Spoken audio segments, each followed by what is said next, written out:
akan otomatis aktif ke SFP kan ya, kalau memang udah aktif bebas ongkirnya. Biaya layanannya sedikit berbeda, yaitu 4 sampai 6% per item. Tapi ini beda-beda setiap kategori ya. Jadi nanti teman-teman harus cek lagi artikel, SFP kalau mau tahu kategori saya itu berapa persen kenanya. Ya, apakah 4%, 5% atau 6%. Seperti itu ya teman-teman ya. Mengenai skema pemotongan biayanya, benefitnya itu semuanya sama dengan bebas ongkir, cuma beda di biaya layanannya aja. Kuis kedua, nah yang di sini lumayan cepet ya teman-teman ya.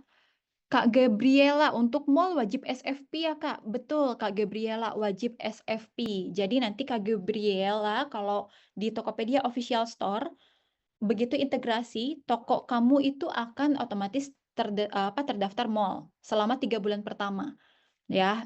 Tapi nanti setelah itu, Kak Gabriela untuk bisa mempertahankan status mall, harus daftar SFP, gitu. Tapi harusnya kalau Kak Gabriela udah daftar bebas ongkir yang di Tokopedia, ya nggak perlu daftar SFP lagi sih, karena kan udah langsung otomatis ya. Seperti itu ya, Kak. Kita lanjut ke kuis kedua ya, oleh Kak Dwi. Silahkan Kak Dwi. Halo teman-teman Salar, kita balik lagi ke kuis yang kedua ya di hari ini. Langsung saja tanpa berlama-lama lagi. Toko Sejahtera telah mengikuti program bebas ongkir di Tokopedia dan telah menggabungkan toko hari ini. Berikut adalah pernyataan yang benar terkait Toko Sejahtera. A. Toko Sejahtera harus mendaftar ke Shipping Fee Program atau SFP untuk bergabung dengan program ongkir lagi. B. Toko Sejahtera akan otomatis terdaftar ke dalam Shipping Fee Program dan mendapatkan manfaat yang sama. Atau yang C. Toko Sejahtera tidak dapat mendaftar ke Shipping Fee Program atau SFP. Ayo, ini jawabannya agak cukup mendominasi ya dibandingkan kuis yang pertama tadi. Berarti teman-teman di sini sudah menyimak dengan baik, namun nggak apa-apa kalau nanti ada teman-teman yang di sini yang kayak masih salah, it's okay nanti jadi tahu nih jawabannya, kayak gitu. Oke, ayo dijawab dan dibaca baik-baik, karena program SFP ini sangat berperan penting ya untuk penjualan teman-teman salah di sini. Karena uh, toko yang gratis ongkir itu sangat bisa mendapatkan engage dari calon-calon buyer. Oke, kita hitung mundur ya. 5, 4, 3, 2, 1. Oke, jawaban yang benar adalah yang B. Toko Sejahtera akan otomatis terdaftar ke dalam Shipping Fee Program SFP dan mendapatkan manfaat yang sama. Jadi kalau teman-teman di sini tokonya sudah mengikuti program bebas ongkir di Tokopedia, dan saat mengintegrasikan tokonya, nanti tokonya akan otomatis terdaftar ke dalam Shipping Fee Program yang sama di TikTok Shop by Tokopedia. Seperti itu ya teman-teman jawabannya. It's okay kalau yang salah, jadi tahu dan jadi bisa join ke programnya, seperti itu. Oke, mungkin itu dari kuis yang kedua. Silahkan boleh Kak Rifani. Thank you teman-teman. Oke, ada yang benar semua nggak dari kuis pertama dan kuis kedua? Nanti kita ada kuis ketiga lagi, teman-teman ya. Jadi harus tetap semangat, tetap fokus. Di sini aku baca beberapa chat dari Kak Sonya nih, potongannya semakin besar. Nah, ini semakin besar itu maksudnya gimana Kak Sonya? Karena sebenarnya untuk biaya admin ya atau biaya komisi setelah terjadinya integrasi itu akan tetap sama mengikuti kebijakan masing-masing platform. Kecuali untuk kategori F&B, komputer, otomotif, dan laptop itu akan mengikuti kebijakan TikTok Shop by Tokopedia, Kasonya gitu. Jadi seharusnya tidak ada perbedaan ya gitu. Kalau Kasonya berjualannya di selain 4 kategori yang tadi aku sebutkan, karena akan tetap mengikuti biaya admin di masing-masing platform. Seperti itu, dan mungkin Kak Sonya juga bisa cek apakah Kak Sonya mendaftarkan diri ke program-program tambahan seperti, cashback ya gitu, cashback, XBP atau lainnya. Nah mungkin di situ. Tapi untuk biaya wajib, biaya komisi wajib itu akan tetap mengikuti peraturan masing-masing ya. Oke, kita lanjut dulu ya. Sebentar. Mengelola permintaan after sales. Nah, untuk after sales ini maksudnya apa? Ketika, penjualan itu sudah selesai, tentunya belum cukup sampai situ ya, masih ada, mmm, probabilitas terjadinya retur, refund, dan lain-lain. Pengiriman ulang gitu ya. Nah, kita akan mempelajari bagaimana skemanya after sales setelah terjadinya integrasi. Oke, catatan penting, permintaan after sales ini dari sisi buyer dulu ya. Jadi, buyer itu mereka bisa mengajukan after sales, mengajukan retur, refund, atau pengiriman ulang dalam 6 hari kalender setelah pesanan diterima. Ya, contohnya tadi aku, beli produk di Kasonya nih. Hari ini produknya udah nyampe nih, Kasonya produknya udah nyampe. Nah, untuk aku bisa ajukan retur atau ajukan refund, itu bisa sampai 6 hari kalender ke depan. Setelah itu di hari ketujuh saya udah nggak bisa lagi ajukan retur ataupun refund, ya. Tapi khusus untuk, seller mall, TikTok Mall, itu pengajuan after sales-nya itu bisa di 15 hari, jadi lebih panjang.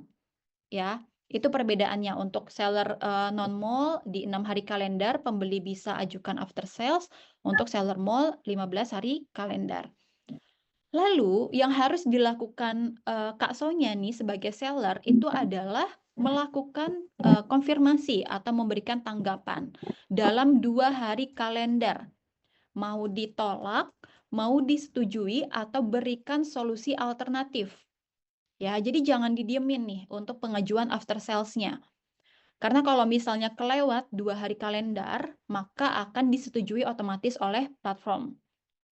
Dan ini yang biasanya menjadi isu bagi para seller. Contoh, "Kak, saya kok tiba-tiba ada dana yang dikembalikan, saya nggak ngerasa menyetujui." Tapi setelah dicek memang dalam 2 hari kalender tersebut seller tidak memberikan konfirmasi. Ya, jadi saran aku adalah silahkan cek berkala melalui fitur Seller Center yang baru ya di sini. Nanti ada di fitur pesanan, kelola pengembalian, silahkan dicek mana sih buyer yang melakukan after sales, pengembalian dana, pengembalian barang, pengiriman ulang. Ya, silahkan dicek dan utamakan pesanan yang memang sudah ada tanda warning warna merah seperti ini, teman-teman. Jadi udah ada triggernya nih, oh ini tinggal 22 jam lagi untuk kamu itu harus konfirmasi. Apakah mau disetujui, ditolak, atau berikan solusi alternatif. Karena kalau dalam 22 jam ke depan tidak ditanggapi, maka pengajuan pengembalian barang tersebut akan otomatis disetujui. Ya, jadi nanti teman-teman seller dan juga teman-teman adminnya silahkan cek berkala di setiap hari ya. Seperti itu. Oke, berbagai skenario untuk after sales itu kan ada macam-macam kasusnya ya. Kita di sini kasih contoh untuk pengembalian dana aja. Kalau untuk pengembalian dana saja, misal aku order di Kasonya 2 pieces hijab, yang satu nggak dikirim. Karena aku nggak apa ya, nggak mau nunggu produknya dikirim ulang, jadi aku pengembalian dana aja deh untuk yang satu pieces itu gitu ya. Maka aku ajukan hari ini untuk pengembalian dana dan Kasonya harus mengkonfirmasi dalam 2 hari kalender ya. Gitu, dalam 2 hari kalender harus ditanggapi.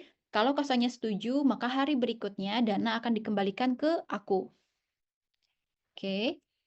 Kemudian ada permintaan pengembalian barang plus pengembalian dana. Ternyata barangnya salah kirim, misal, atau nggak cocok atau alasan yang lainnya lah, barangnya rusak. Gitu. Akhirnya aku ajukan pengembalian barang dulu ke Kak Sonya ya. Dan Kak Sonya silahkan tanggapi dalam 2 hari kalender. Kalau sudah di ACC, aku akan kirimkan nih paket pengembalian barangnya. Kemudian Kasonya cek dulu paketnya, bener nggak? Kalau nggak ada masalah, silahkan dikonfirmasi lagi dalam 2 hari kerja. Ya, setelah paketnya Kasonya terima nih, konfirmasi dalam 2 hari kerja, oke paket saya terima, maka nanti dananya akan dikembalikan ke aku. Oke, lanjut. Ini untuk permintaan pengiriman ulang. Mungkin ini skenarionya kalau ada yang, kurang kirim seperti, contoh yang pertama tadi, harusnya 2 piece, jadinya cuma dikirim 1 piece. Akhirnya aku sebagai buyer meminta pengiriman ulang untuk 1 piece-nya tadi. Silahkan teman-teman tanggapi dalam 2 hari kalender, ya. Setelah itu baru akan teman-teman harus mengirimkan barang pengganti atau barang yang kurangnya itu. Lanjut ya, permintaan penukaran barang. Nah, ini sebenarnya cuma ada satu step yang ditambahkan aja sih.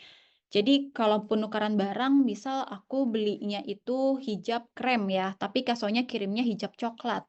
Aku mau ditukar aja barangnya, karena ini nggak sesuai contohnya. Ketika aku ajukan penukaran barang, kasonya harus menyetujui atau memberikan tanggapan dalam 2 hari kalender. Kemudian aku akan kembalikan ya hijab yang, coklat tadi, kasonya cek dulu apakah paket yang aku kembalikan itu sudah benar atau belum. Kalau sudah benar silahkan klik terima dalam 2 hari kerja setelah paket tersebut kasonya, eee, terima ya, baru nanti kirimkan barang yang ditukarnya itu. Mungkin kalau untuk skenario seperti ini teman-teman juga sudah terbiasa ya, karena di platform, Tokopedia pun, pasti ada skenario-skenario seperti ini. Oke, ada kuis ketiga. Kak Dwi boleh dikondak ya untuk kuis ketiga, semoga lebih banyak lagi yang jawabannya benar. Oke, kita langsung mulai aja nih di kuis ketiga setelah sesi yang, terakhir tadi sorry, setelah sesi seputar dengan after sales, seperti itu.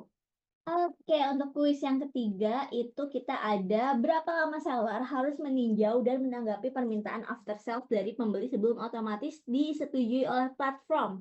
Yang A, 2 hari kalender, B, 6 hari kalender, C, 15 hari kalender. Ayo, yang mana nih seller-seller? Karena ini sangat berpengaruh dengan rating toko atau performa tokonya seller ya. Kalau salah mengirim atau telat, menanggapi seperti itu. Jadi, sebelum otomatis disetujui oleh platform, kalau bisa nih teman-teman seller di sini sudah mengetahui tenggat waktunya seperti itu, agar bisa segera merespon permintaan after sales tersebut dari pembeli. Oke, oke kita hitung mundur kali ya.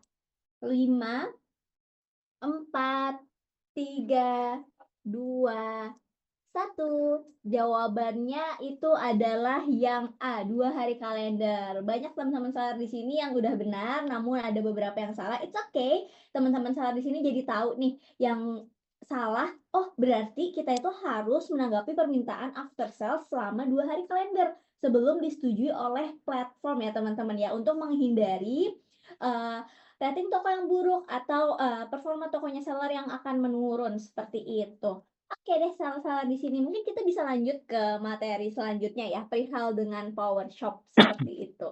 Oke, Oke. thank you Kak Rifani, thank you teman-teman. Thank you Kak Dwira. Nah, tadi udah lebih banyak yang jawabannya benar ya. Ada nggak teman-teman yang dari kuis 1 sampai kuis 3 jawabannya benar semua? Boleh di chat-chat, aku pengen tahu. Keren ya, tapi kalau masih ada yang salah nggak masalah, yang penting setelah ini jadi tahu. Sebelum lanjut, aku, jawab dulu beberapa pertanyaan dari Kak Hendra. Kalau paket yang diterima lebih dari 2 hari gimana? Nggak masalah Kak Hendra, jadi maksudnya 2 hari di sini adalah Kak Hendra harus memberikan tanggapan, apakah paket yang diretur itu sudah benar atau belum, gitu. Contoh nih Kak, aku ajuin retur ke Kak Hendra ya. Nah, ternyata ketika aku kirimkan returnya itu mungkin ada, lagi ada delay dari ekspedisi gitu ya, jadi nyampenya itu 3 hari kemudian, baru nyampe ke Kak Hendra. Nah, itu nggak masalah. Nah, ketika Kak Hendra terima, nih misal hari Senin, Kak Hendra terima paket yang aku kirim, pengembalian dari aku, 2 hari dari hari Senin itu Kak Hendra harus segera menanggapi apakah, "Oke, ini pengembaliannya saya terima, saya ACC." Gitu. Maksimal itu 2 hari kalender, Kak Hendra. Gitu ya. Udah kebayang belum kira-kira untuk, skenarionya? Lalu dari Kak Shendi, nah ini aku paham banget ya, pasti sebagai seller itu akan sangat memperhatikan rating produk. Kalau buyer-nya langsung kasih rating buruk, itu gimana Kak? Sedangkan pengajuan pengembalian dana atau pengembalian barang kan sebenarnya udah dilakukan ya, kita udah kasih solusi gitu. Tapi si buyer-nya itu ternyata memberikan rating buruk. Nah, sebagai informasi bahwa buyer itu bisa melakukan perubahan, rating ya, perubahan review atau rating, setelah mereka memberikan 1 kali. Jadi misal, sekarang saya kasih rating 1 nih untuk produknya Kak Shendi, tapi ketika saya sudah diberikan solusi oleh Kak Shendi, saya berubah pikiran. Jadi itulah pentingnya nanti Kak Shandy harus follow up lagi buyer-nya, beritahu kita sudah memberikan solusi terbaik dan buyer juga sudah mendapatkan, benefit ya atau mendapatkan, jawaban gitu ya dari komplain tersebut. Jadi mohon untuk bisa diubah ratingnya, seperti itu. Karena kita harus sama-sama bijaksana ya. Seperti itu Kak Shandy, nanti buyer-nya baru bisa melakukan, perubahan rating. Oke, Kak Asia, Kak Ian, Kak Ahmad Solihin, Kak Laude bener semua dari kemarin, mantap banget Kak Laude ya. Kemarin aku inget banget tuh, Kak Shandy juga bener semua. Kak Ferguso, Kak Silvina. Oke, kita siap untuk materi berikutnya ya, teman-teman. Ini sekilas informasi mengenai program afiliasi. Jadi nanti setelah teman-teman menggabungkan akun toko, maka semua kampanye afiliasi di Tokopedia itu akan dihentikan. Dan teman-teman akan diarahkan untuk mengaktifkan afiliasi di seller center yang baru, ya. Caranya gimana, Kak? Caranya seperti ini. Nanti di seller center yang baru itu masuk ke dashboard affiliate, ya. Kita ada yang namanya affiliate center, kemudian masuk ke kolaborasi terbuka.